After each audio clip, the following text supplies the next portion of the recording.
Bonjour et bienvenue sur Technapal à Techapapa. Alors aujourd'hui, une vidéo sur une machine que je me suis achetée qui est une machine un petit peu particulière. Il s'agit d'une imprimante 3D, mais une imprimante 3D qui ne va pas imprimer du filament, ni même du plastique, mais de la céramique. Alors je ne sais pas si je vais m'en sortir avec. C'est le premier modèle, je sais qu'ils en ont 3 pour le moment, mais elle n'était pas très chère. Je vous mettrai un lien, je le ferai affilier parce que ça me fait toujours un petit peu de sous et c'est bien en description et on découvre ça tout de suite.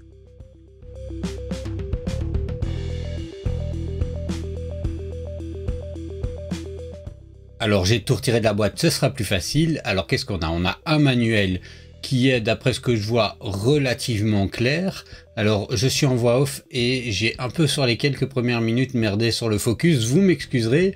Mais donc un manuel qui est relativement clair. On est donc face à une machine qui est vraiment une imprimante 3D, hein, c'est juste la tête qui va être un petit peu différente et qui va permettre de faire des trucs en céramique. Le manuel semble relativement clair et d'après ce que je vois, on doit utiliser Cura, donc ouais, ça fait un moment que j'ai pu utiliser Cura, donc ce sera l'occasion de m'y remettre. Alors on a deux gros paquets d'argile, voilà, hein, c'est de l'argile qu'il va falloir mettre dans des pistons et c'est ça qu'on va imprimer. On a des tubes par lesquels l'argile passera et une petite pochette avec tous les accessoires, clés USB, etc. Bon, je vous épargne tous les câbles qu'on peut avoir hein, et on va regarder les pièces les plus importantes. On a donc ici un tube dans lequel on va mettre l'argile et un piston viendra pousser pour que ça sorte de l'autre côté. Ici, c'est le support justement de ce tube et on est dans un métal qui est assez solide. Alors ici, on a un gros bloc, c'est solide, c'est extrêmement lourd. On a un gros moteur NEMA 23 dessus et en gros, c'est le moteur, la transmission du piston. On a des petites plaques, des plateaux en fibre de glace et il conseille de mettre une espèce de cellophane au-dessus pour éviter, quand on imprime, hein, pour éviter que l'argile vienne se casser une fois qu'on détache. On a également une spatule comme celle-ci, voilà, c'est toujours utile. On a le bloc d'alimentation, une énorme transmission, elle est bien épaisse.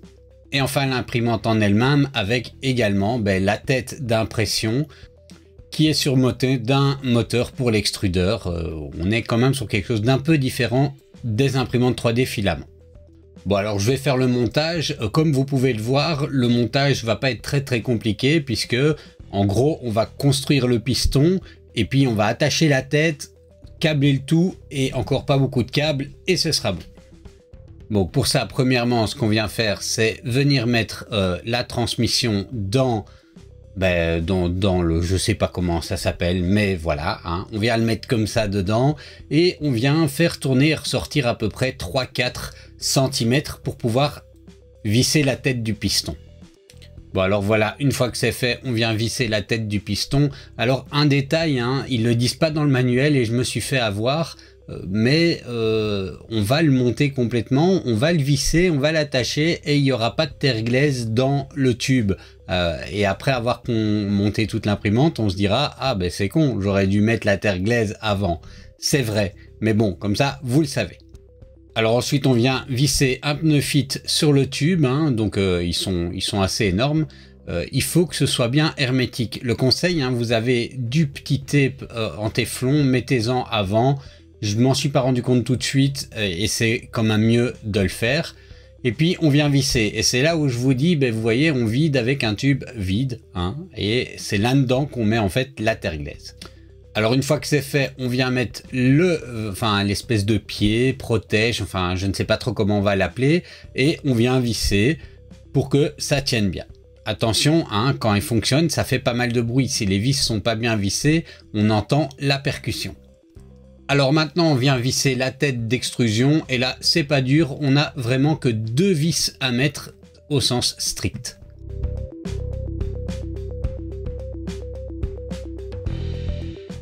Ensuite on relie les tubes hein, comme ceci, donc l'extrudeur au piston avec le tube. Alors maintenant on va brancher. Avec ce câble-ci, ceci à l'arrière de l'imprimante. Hop. Ici et ceci dans l'alimentation du feeder. et on va venir câbler ici. Il n'y a plus qu'à brancher la lime, ranger un peu le brol et regarder comment ça s'utilise.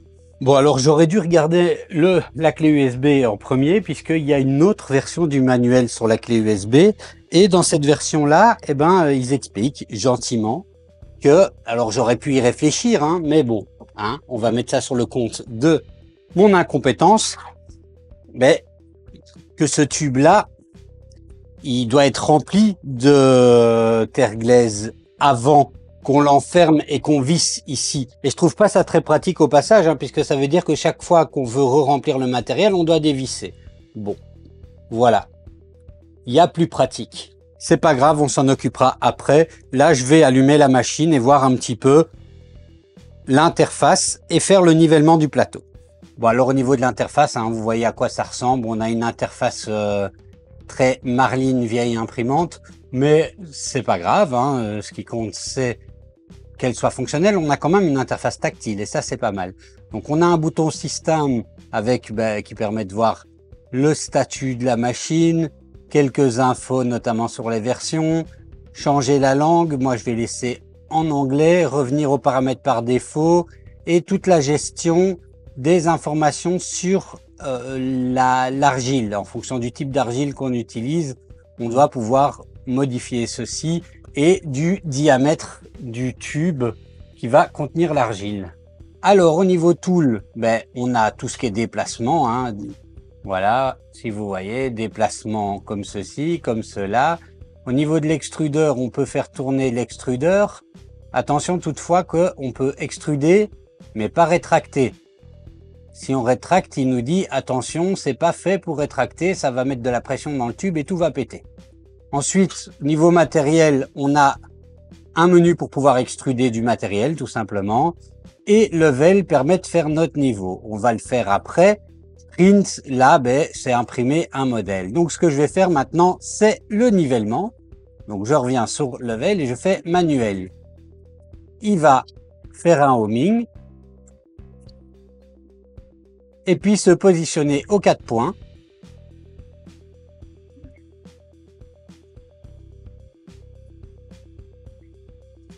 Et puis, ben, vous connaissez le leveling manuel, hein, comment c'est. On s'assure qu'on est à entre 0,3 et 0,5 mm sur tous les côtés.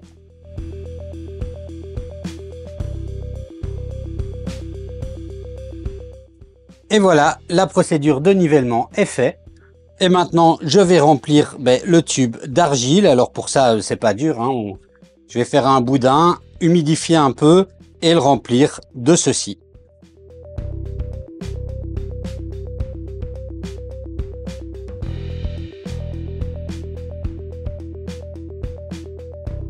Bon, alors, au niveau des slicers, bon, qu'est-ce qu'il y a sur la clé USB? Déjà, pas grand-chose, hein, puisque si vous voyez ici, on a les fichiers de configuration pour Cura, de quoi les contacter, le manuel d'installation version 2, et je disais, il est plus complet que celui que j'ai reçu en papier, des STL pour tester, et les J-codes si on a envie de les tester directement sans passer par le slicer. Alors, je vais installer Cura, mais moi je me demande si je peux pas tout simplement installer la dernière version. Alors on entend peut-être un petit tac-tac, c'est la machine qui se met en route. Alors je vais venir rajouter une nouvelle imprimante, custom, toujours voir s'il n'y a pas la Tronxy dedans, mais ouais, voilà, il y a pas celle-là en tout cas. Donc une custom que je vais appeler l'amour 1, l'amour. C'est 180 sur 180 sur 180. Je ne vais rien changer à ce qu'il y a ici, mais au niveau de l'extrudeur, c'est une buse de 2.2 compatible avec 3 mm de matériel. Et voilà, alors je vais venir importer un profil. Et voilà, j'ai importé le profil pour la buse. Et j'ai deux options à régler, donc c'est le Spiralize Outer Contour et le Surface Mode. Ici dans spécial. Deux options à activer en tout cas. Un point attention, il faut vraiment désactiver la rétraction. Alors, on va regarder dans les STL de tests qu'ils ont. On pourrait prendre le J-code et directement l'imprimer, mais c'est plus drôle. Hop, ce vase, ouais, bof. Allez, un vase comme ça, il a quelle taille? 7 cm de hauteur. Bon, on va commencer par ça, hein, et on va voir. Je slice. Il me dit qu'il en a pour 19 minutes. Je suis pas convaincu, on verra. Je vais lancer via USB. Bon, alors la première tentative, hein, vous le verrez sur l'image, n'est pas concluante. Hein. Bon, ça, le débit se fait, mais les premières couches adhèrent pas du tout. Alors je pensais que c'était un problème de leveling, donc j'ai refait le leveling 50 fois. J'ai testé et c'était pas ça. C'était simplement qu'il n'y avait pas assez de constance au niveau de l'extrusion parce que la matière n'était pas assez bien préparée. Et ça, c'est un des grands défis de cette imprimante. Et j'avoue qu'au bout d'un moment, j'ai commencé à perdre patience.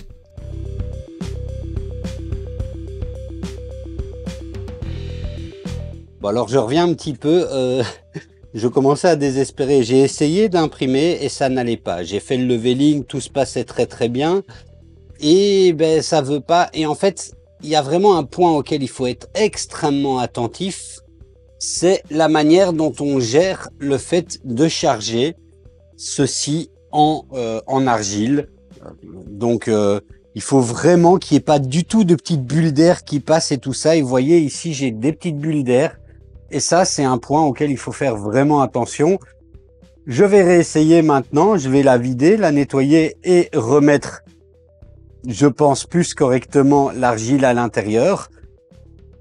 Et j'espère que ce coup-ci, ça ira.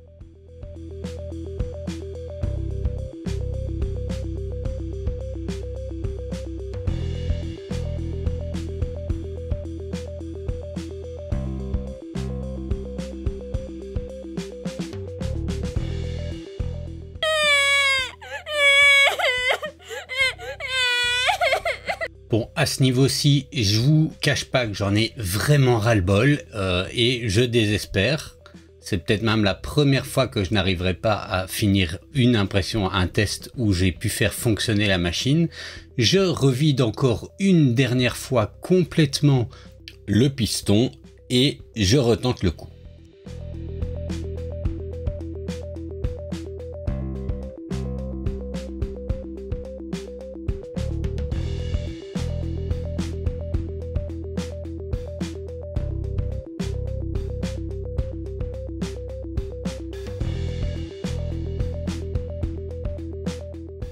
Voilà, c'était bien parti. Et puis ça s'écrase. Alors c'est vraiment, c'est peut-être un peu la conclusion. Je vais encore essayer d'en refaire un, mais je pense que moi j'ai pas la patience pour ce genre de truc. Ah, on va arrêter.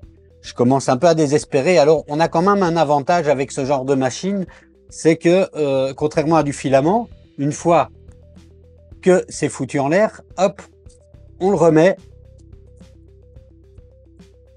Et puis, on pourra s'en resservir. Évidemment, il faut pas le laisser trop sécher, mais il faudra s'en resservir pour le remettre dans le piston. Donc ça, c'est, on a entre guillemets un certain avantage avec ça. Toutefois, je suis quand même mitigé par rapport à l'expérience. De un, moi, je sais pas si j'aurai la patience. Hein. Ça dépend en fait. La machine est très simple à utiliser. La machine est extrêmement simple à prendre en main. Ça va très très vite, notamment parce que il n'y a pas à chauffer. Donc on lance le print. Hein, je vous montre ici. Hop, je vais lancer un fichier n'importe lequel. Voilà, on lance le print. Bon, le nivellement est fait avec une double feuille parce qu'ils disent d'avoir une hauteur entre 0,3 et 0,4. Donc comme une feuille c'est à peu près 0,2. Je fais le nivellement avec les petits magnettes avec une double feuille et vous voyez, ça démarre tout de suite. On a l'avantage que si ça merde, on ne doit pas recommencer 148 millions de fois. Mais vous voyez ici, petite bulle d'air, boum, ça s'est pas fait exactement comme il fallait. Et chaque petite étape qui se reproduit comme ça, et ça augmente le risque que ça merde, quoi. Voilà, clairement. Alors, il faut vraiment beaucoup de patience pour arriver à remplir le piston sans qu'il y ait la moindre petite bulle d'air. C'est vraiment pas quelque chose de facile. Donc ce système, il existe des systèmes plus chers et je pense même que la marque vend des systèmes qui facilitent les choses. Mais ce système avec un piston, d'autant qu'il faut démonter à chaque fois tout, ben je suis pas hyper convaincu. Voilà. Alors pour le moment, et c'est la première fois que ça m'arrive dans une de mes vidéos, je n'ai pas encore réussi à faire une impression réussie. Ça fait plusieurs jours que je me casse la tête, que je refais ma mixture, que je revide. Alors j'ai des bons résultats, hein, vous voyez quand même, là ça donne une première couche sympa, mais il suffit qu'il y ait la moindre petite bulle d'air pendant le reste de l'impression pour que ça vient petit à petit, couche par couche, empêcher que ce soit solide et ça finit par s'écraser. D'autant plus qu'on a de la matière qui est, on a de la matière, hop, vous voyez, qui est molle. Donc les couches viennent se mettre et si c'est un peu lourd, ça s'écrase sur lui-même. On n'a pas un ventilateur qui vient faire sécher les couches comme on peut l'avoir avec certains modèles, enfin avec le filament, pardon.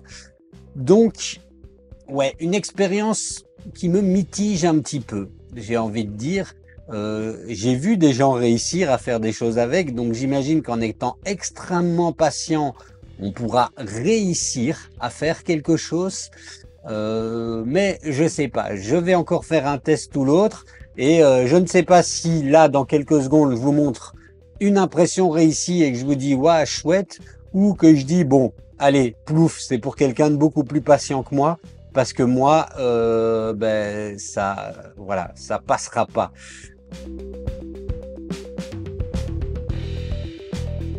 Alléluia, il y est arrivé, enfin. Bon, on voit évidemment qu'on a un impact du modèle sur le fait, enfin sur la réussite avec la matière. Parce que si vous mettez un peu trop d'eau, ça va couler plus facilement, mais ça risque d'être trop mou. Si vous en mettez pas assez, l'extrusion peut être plus compliquée et donc faire des problèmes. C'est donc, voilà, il faut avoir le bon dosage, la bonne patience. Moi, je ne l'ai pas. Je suis content d'avoir réussi à faire déjà un print. Pour cette vidéo, je vais m'arrêter là. Sachez, une fois que c'est fait, on peut le laisser sécher et puis le mettre un petit peu au four pour le faire durcir. Je vous dirai en termes de conclusion que c'est une bonne machine. Honnêtement, au niveau de l'utilisation de la machine en elle-même, c'est pas hyper compliqué, elle est pas difficile à construire et on est dans toutes les logiques de l'imprimante 3D. Alors j'ai vu, parce que j'ai envoyé quelques images pendant que je le faisais, des personnes me demandaient si on pouvait transformer une imprimante 3D en imprimante comme ceci. Je pense qu'il y a moyen, en achetant la tête et le piston, il y a moyen, mais par contre il va falloir modifier le firmware parce que il y a des valeurs, par exemple la valeur de pression du piston et tout ça, qu'on retrouve pas de base dans les firmware des imprimantes 3D. Mais globalement, je pense qu'on peut tout à fait modifier une imprimante normale pour en faire une imprimante comme ça à argile, avec évidemment quelques compétences. Alors, autre point ici, on est ici sur la More 1, on est sur la première version, elle est plus petite, elle est moins équipée. Peut-être qu'il y a sur les autres versions des systèmes qui aident plus facilement, notamment au niveau du piston. Voilà, je sais pas. J'étais curieux de tester ça. Je vois que c'est pas pour moi. C'est pas quelque chose que je vais utiliser dans mon atelier au quotidien. Mais ma curiosité est satisfaite. Après, ça donne quand même pas mal de possibilités créatives quand on a le temps, ce que moi je n'ai à peu près jamais, et quand on a la patience, ce que j'ai absolument pas. Voilà, merci d'avoir regardé cette vidéo. Je ne sais pas si je vous aurai convaincu ou non. Toujours est-il que si vous avez plus de patience, c'est peut-être pour vous. Allez, merci et à la prochaine.